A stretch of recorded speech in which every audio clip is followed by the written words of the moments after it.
Welcome to Ditch the Guesswork and Build Pipeline with Confidence. I am Latané, author of the book No Forms, No Spam, No Cold Calls, co-founder of CMO Coffee Talk community, which is over 2,000 CMOs now strong, and most importantly, practitioner. I'm the Chief Market Officer at 6 Sense. So just like you, I'm day in and day out trying to build pipeline with confidence. So really quick, a little bit about 6 Sense. 6 Sense was founded with a pretty bold idea, a bold but simple idea. If sales and marketing, B2B sales and marketing is really hard. And if we just knew when accounts were ready to buy, it would be a whole heck of a lot easier. So that was the profound original idea for 6 Sense. And we did that. We're the only company that was able to crack that code. But we've done that and then some. Not only do we tell you when an account is ready to buy, we tell you, is this even a good account for you to sell to? Who should you be talking to at this account? How do you contact them? And what should you say? All of these rich insights at the fingertips of B2B revenue teams everywhere. But not everybody has 6 Sense. And if you don't have 6 Sense, it can kind of feel like you're in the dark. We talk a lot about this dark funnel, like you're sort of struggling in the dark, not really knowing what's going on with your ideal prospects. And that can be frustrating. You could be missing opportunities. You probably are missing opportunities. In fact, only 3% of the people that visit your website, 3% fill out a form. So you're missing the other 97%. Only 7% of your target market is probably in market at any time. You could be targeting the wrong accounts and contacts. What does this feel like? Well, only 10% of B2B sales and marketing teams have any confidence in their CRM data. And guess what? Only 17% of BDRs make their numbers, targeting the wrong accounts and contacts. And last but certainly not least, there's a lot of disconnected execution out there. Sales doing one thing, marketing doing another. And it makes sense. There's 20,000 some sales and marketing technologies out there that are disconnected. And all of that disconnection and misalignment results in 2 trillion, yes, trillion with a T, of waste across B2B sales and marketing. So this kind of stinks. No wonder most of us feel like we should be proceeding with caution, especially in these rough economic times. But I'm here, and my presentation is about proceeding with confidence. And actually, we just had our big customer conference at 6 Sense, and this was the theme, proceed with confidence. And actually, these are real customers that you're looking at, and they were featured, and they are featured now in all of our advertising. But confidence it's kind of a big word. And so before we rolled out this campaign, I thought about it a lot. And I actually challenged my team to think about it a lot. Think about that word confidence. What makes you confident? Can you really be confident? I wanted to pressure test. And it was pretty interesting. I found, for me, the word confidence is a constant opportunity and struggle. I think about myself at 8, not very confident. Fast forward to being 18, definitely not confident. And now, here I am, 45. I'm here to tell you, I got good days and I have bad days. It takes work for me to feel confident. And so I've developed these strategies.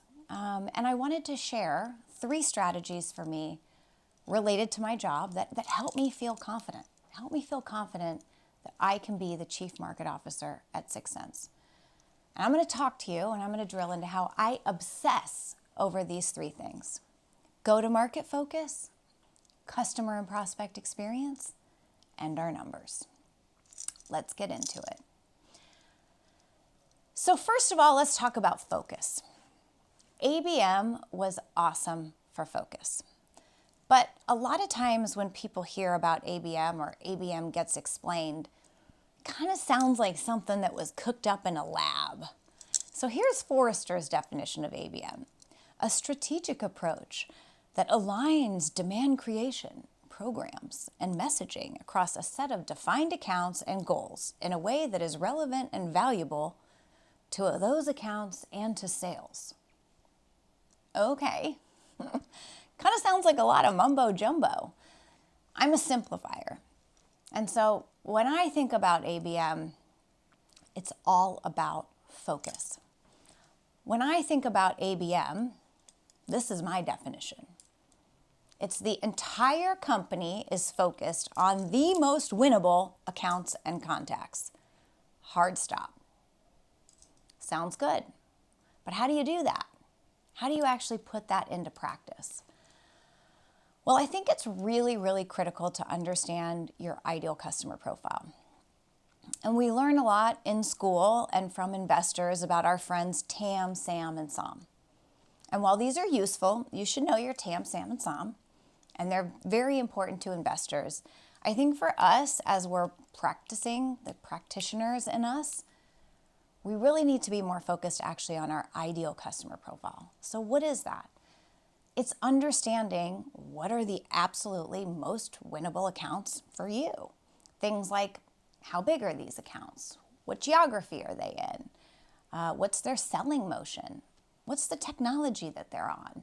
What's their current situation? Are they growing? Are they shrinking? Are they acquiring? Are they divesting? All of these things go into the makeup of, boom, our ideal customer profile. Now that's great and all, but what I've seen is a lot of people either somewhat know their ideal customer profile, everyone at the company has a different idea of the ideal customer profile, or they've gone ahead and done their ideal customer profile, but it's kind of in a drawer collecting dust. It's not a living, breathing ideal customer profile. And so what I advise and what I like and what makes me feel confident is actually using AI. And AI being able to go out, giving the AI these criteria, and AI looking for patterns and saying, yes, these are the most winnable accounts, and always refreshing and telling me, boom, these are those accounts. And so that's what you're looking at. And for me, there's about 30,000 accounts right now that are in my ideal customer profile. But that's kind of a lot to work with. And so we actually want to take it one step further, because this isn't exactly my commercial opportunity right now.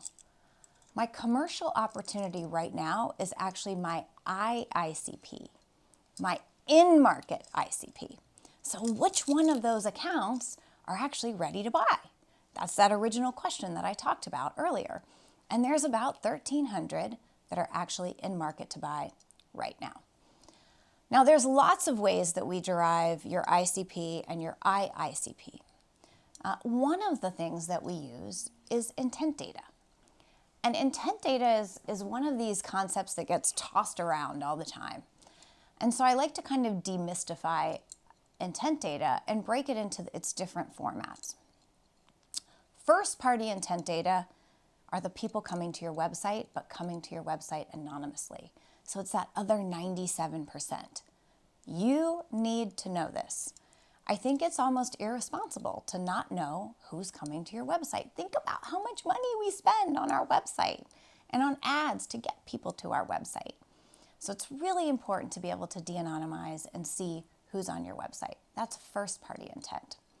Then there's something that I may have made this term up, but I'm not sure, but I call second-party intent. And what this is this is a website about you, about your company, but you don't own that property.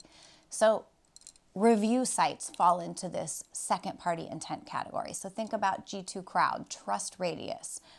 Gartner has a number of these review sites. And geez, if someone is coming on to that site and looking at reviews about you or comparing you to a competitor, you kind of want to know that.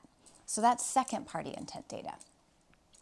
Moving right along, third-party intent data. In B2B, just like in our personal lives, if someone's going to make a purchase, they're going to do a lot of research. They're going to want to learn. They're going to want to educate themselves. And they're doing this on the broader B2B web. So understanding that rich research is really important. That's third-party intent. And third-party intent can give you topics that accounts care about, as well as keywords that accounts care about. So you want to be able to pick up actually both forms of third-party intent. And last but not least, something you might not have heard of, pre-intent. What are the things that people are going to be doing that indicate they have a need before they maybe have a need? So things like market updates, things like the things that their CEO or senior leadership are talking about in their blogs or their 10Ks, things like the other technology or services they're buying. These are great indicators that we call pre-intent. I love intent data. Amass intent data. This helps you with your ICP, but as well as your IICP. And so what I like to tell sales and marketers is when you have this defined and you have this clear ICP and IICP, you can pretty much use any tactic. Webinars, videos, ads, events, and they're always going to at least strike a pin down. So I'm not a very good bowler. When I go bowling, they put down these bumpers. So when I bowl that ball, it at least strikes a pin down. Same thing with this. This allows you to make sure that your tactics are at least hitting the accounts and contacts that you care most about. It's great for eliminating waste. So that's one, focus. The second strategy that I use around confidence is really thinking and obsessing about the prospect experience. And the reality is a lot of us, our prospect experience comes from 1990s, late 1990s technology. And so it's kind of a late 1990s experience. So what do I mean by that? I talked about that dark funnel, right? The dark funnel sucks. It's swirling and twirling and we don't know what's happening in there. But the reality is there's gold in that dark funnel. And we know there's gold in that dark funnel. And so what we do, because we can't see into the dark funnel, is we go around to a bunch of events and we scan badges and give out a bunch of useless junk to scan badges to get what? Emails. The other thing we do is we put out all this content and we gate that content. So as soon as someone wants to learn from us, we say, don't learn from us. Boom, give us your email. We're all about getting the email. Why? So we can then carpet bomb them with emails. Well, no one wants all those emails, so what do? They send us right to what I call unsubscribe island. And then, if someone happens to show the slightest sign of life in that email nurture, MQL, baby.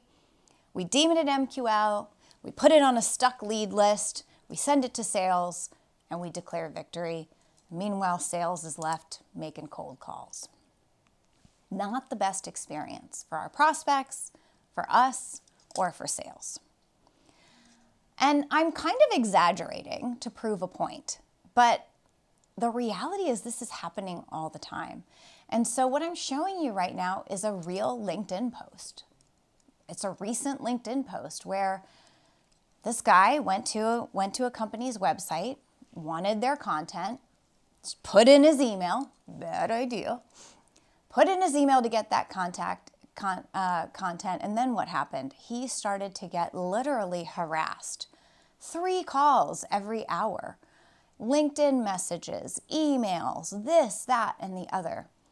And the kicker was he was already a customer of this company. Obviously a terrible experience. And so he goes and he posts this on LinkedIn. And this post goes viral. 20,000, 30,000 views, tons of comments. And the poor SDR, the poor unfortunate SDR that was forced to do this, writes, "Oh, I'm so sorry. I should have only called you twice every hour." Yikes. Guys, I don't want this for you. I don't want this for your brand. This guy said he's never going to be a customer of this company again. We can do better. This is not an experience designed for today's world. We've got to create experiences designed for today's world. And honestly, that's what my book is all about. This book, No Forms, No Spam, No Cold Calls, is the new recipe for how to marry today's world to your marketing and selling motions. I'm going to give you the Cliff Notes. There's 3 key things that we need to know about today's world in our marketing and selling. First of all, like I said, majority of things are happening in that dark funnel anonymously. Like I said, only 3% of people fill out a form.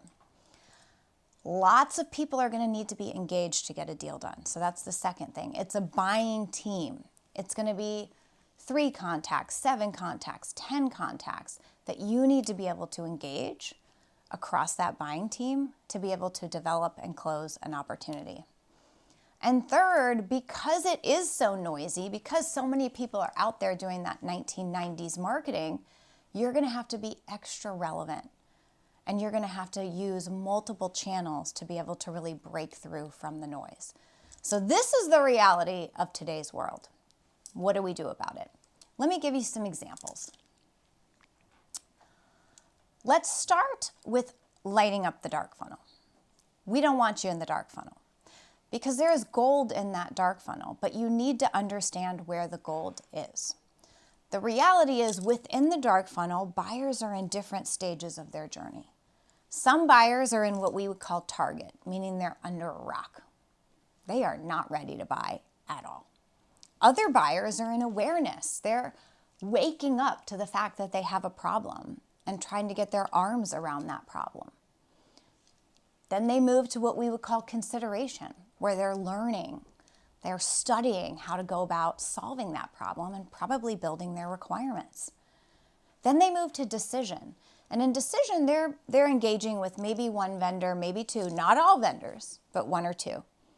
And then we move to purchase. And purchase is when they're taking meetings with all the viable vendors.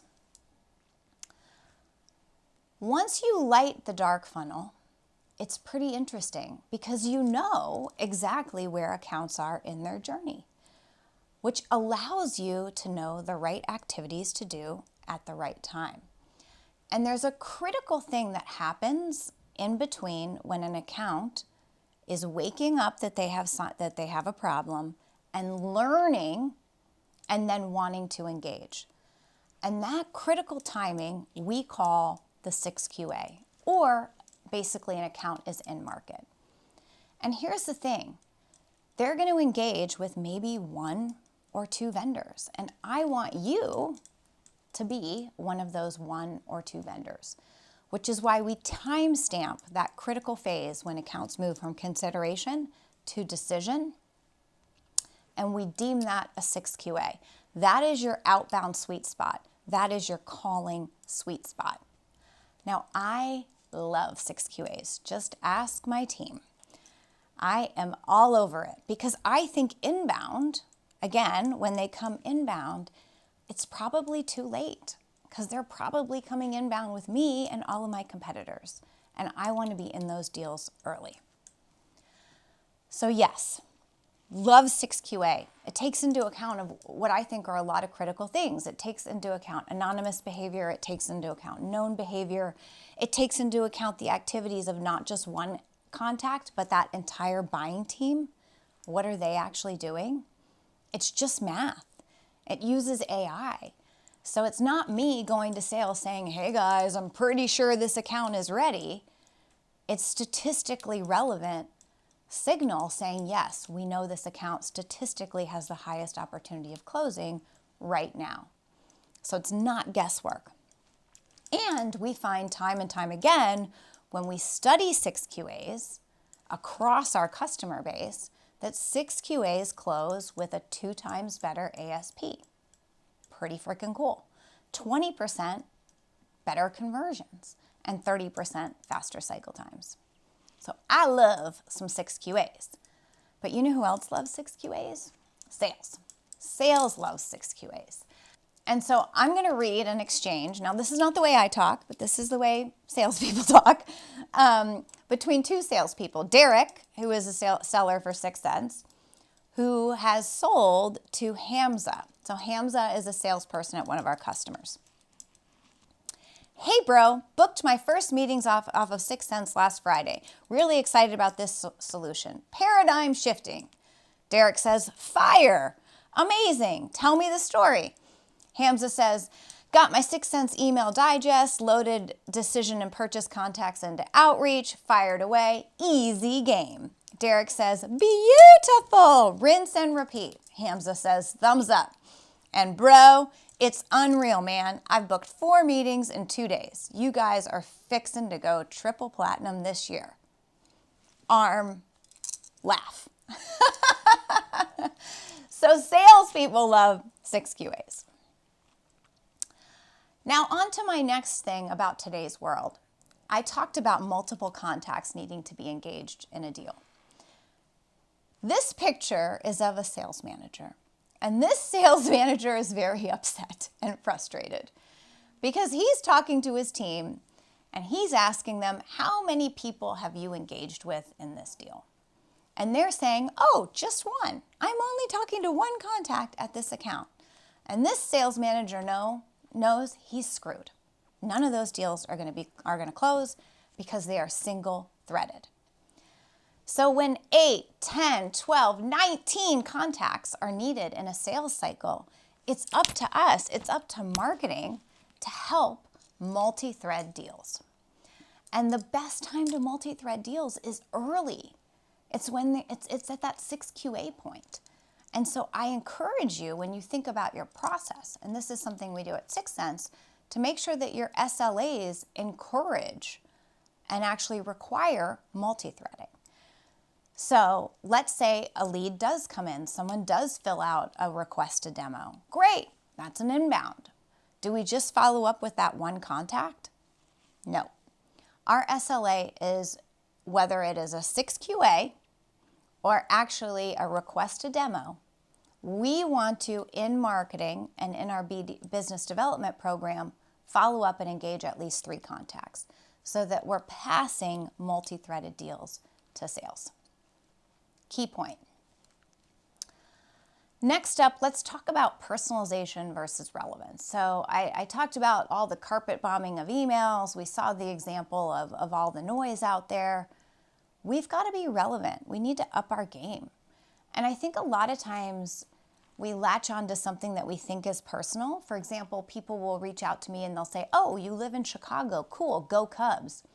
I could care less about the Cubs. I hate baseball. I would rather get a flu shot than go to a baseball game. So that's not really working for me. Help me do my job.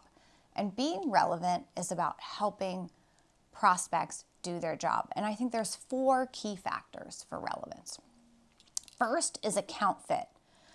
Why are you uniquely suited for this account? Why are they in your ideal customer profile? You must have a reason for that. You must have sold to like customers before and made them very successful. You want to understand that and make sure that is part of your outbound and your emails and your content. So that's account fit. 2 is persona fit. Who is this persona? What is their job? What is their job today and what will it be with your solution? So what is their from to? So you need to understand that persona fit so you can be relevant on the persona level. 3rd is behavior. I talked about intent data earlier. That's going to show you their behavior. What content are they looking at on your website? What videos have they watched? What keywords are they researching more broadly on the B2B web? Pretty important and a great way to be relevant. And then last but not least, timing. If they're very early stage, you're going to want to be more educational versus if they're more late stage, then you're going to want to have more of a call to action.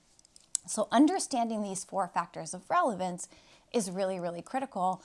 And it's critical to build that into your process, but also coach. So this is a picture of me from 2 weeks ago in our New York office, sitting down with our BDR team, making phone calls. So with no forms, no spam, no phone calls, I didn't take phones away.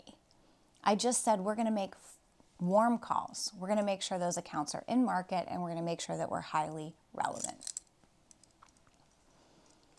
Next up, I love email. Email is still the most widely used communication form in B2B, so it's important, needs to be an important part of your strategy. But it's great to mix it up a little bit and really provide an omni-channel experience. And so understanding the appropriate tactic by buying phase is important. Early stage, it's going to be more advertising. Middle, maybe more social. Late stage, it's going to be more outbound, outreach, and maybe even direct mail. So understanding how you mix those together is really, really critical. So I'm an example gal.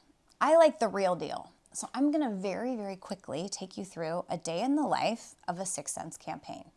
So what you're looking at is a segment that we built, and this segment is about our new outreach partnership. So one of the things that we've done is we are now embedded in all of the sales engagement platforms, because if you need a sales engagement platform, you probably need 6 Cents. And if you have 6 Cents, you probably need a sales engagement platform. So they go together really, really well. So we decided, let's tell that better together story.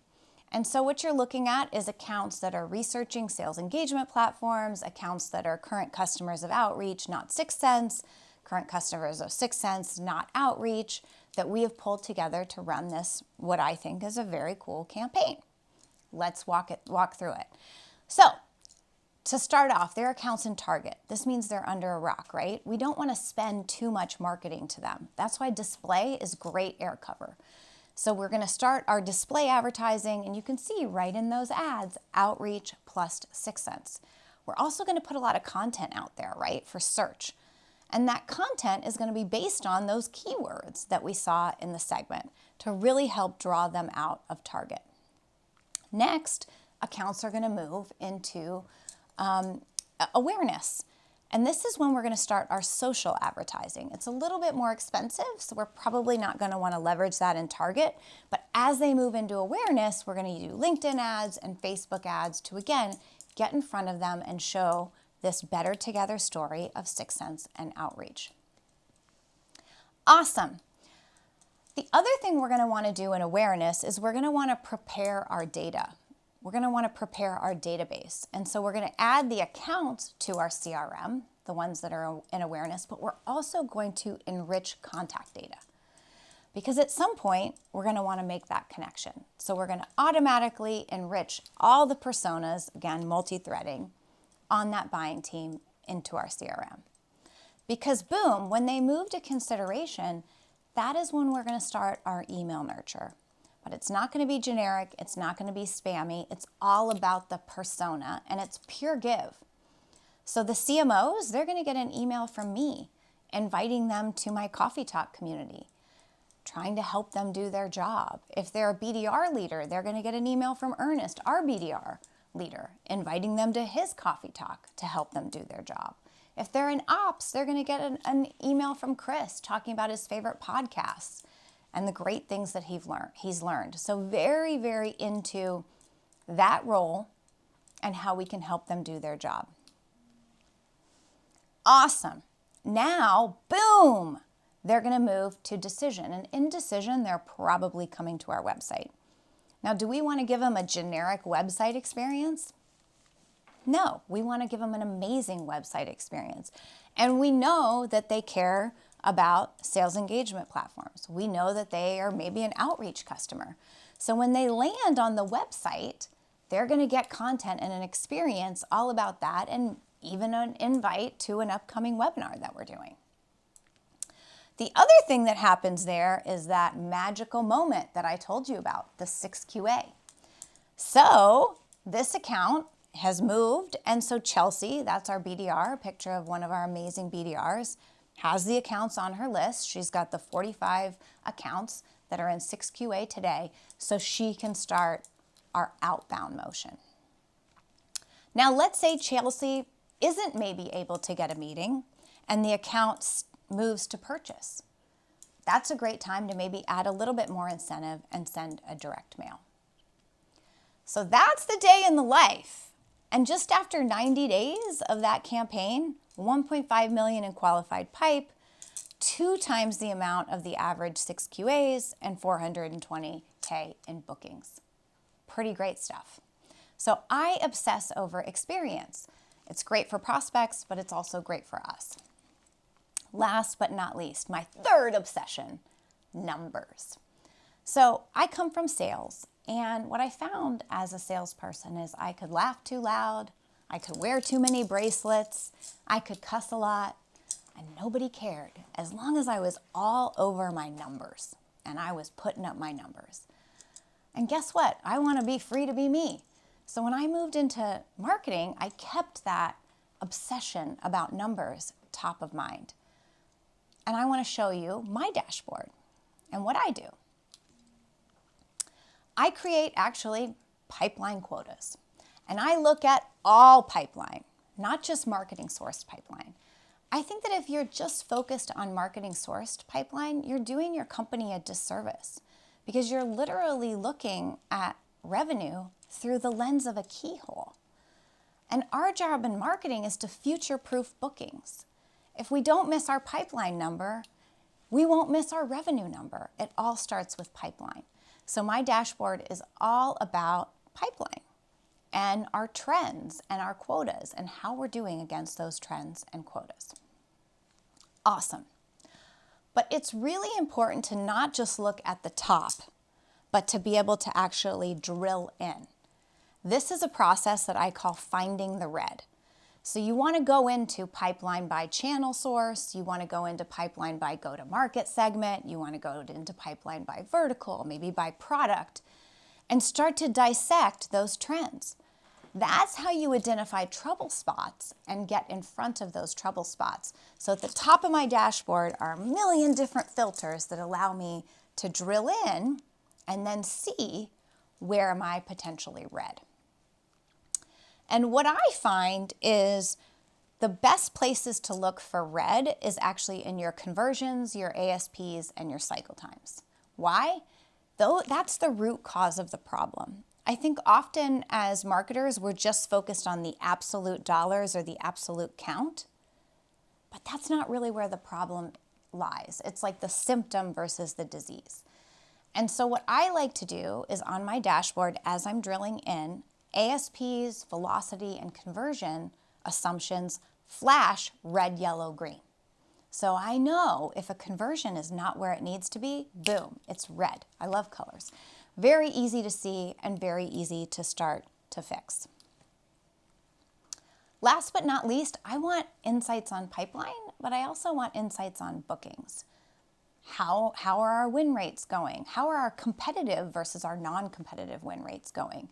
How many engaged contacts is it taking now to close a deal? It's actually more now. Guess what? Economy's not great. More people are involved in decisions. I need to know that. Maybe I need to up my multi-threading SLA from 3 to 4. And I also want to look at the number of activities. So how many activities does it take to actually get a deal from pipeline to close one? That's how sales and us can together and marketing can together progress opportunities to bookings.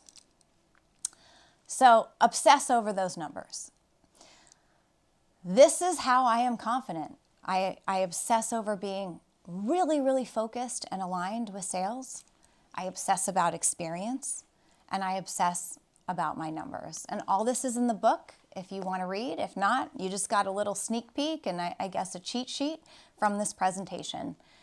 And I would say this has worked well for me, but if all else fails, it's all about the shoes. So this is hysterical. This is Edwin Abel, and Edwin was on my team years ago. So this is from 2016. And I was in Europe having a one-on-one with Edwin, and he's brilliant, and he had so many great ideas, but sales really wasn't paying attention to him. So this was the advice that I gave Edwin in 2016. I said, dress smarter, get some better shoes, open meetings with why we are here, reason 1, 2, 3. Conclude with thanks and next steps, and be more confident. And the rest is history. Edwin is now a wildly successful CMO and entrepreneur. I don't think it was from the better shoes, but if all else fails, get better shoes.